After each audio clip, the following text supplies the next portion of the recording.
Keinginan terakhir TKI di Jepang meninggal jatuh dari ketinggian 12 meter, curhat rindu azan.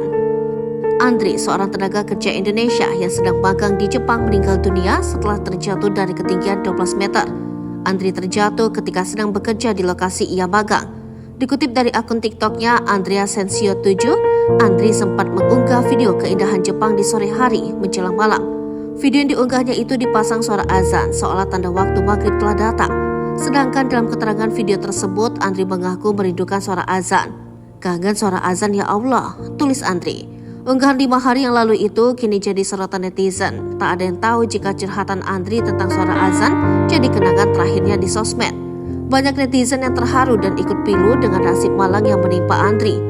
Diberitakan sebelumnya, Andri meninggal dunia pada tanggal 28 November 2023 saat mengerjakan dinding luar sebuah bangunan di kota Toyama.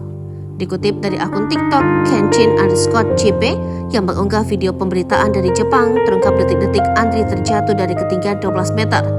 Menurut kantor polisi Toyama Chuo, sekitar pukul 13 waktu Jepang, Andri terjatuh dari perancah ke tanah, di mana saat itu Andri sedang mengerjakan dinding luar sebuah gedung di Shimo Shinichi-cho, kota Toyama. Saat kejadian, Andri langsung dilarikan ke rumah sakit hingga dipastikan meninggal dunia.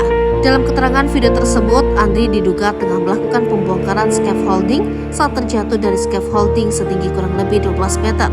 Sejak tanggal 29, polisi telah menyelidiki penyebab kecelakaan tersebut dengan melakukan otopsi yudisial terhadap jenazah untuk mengetahui penyebab kematiannya. Kemudian polisi juga sedang mewawancarai 4 pekerja yang bekerja bersama Andri saat kejadian.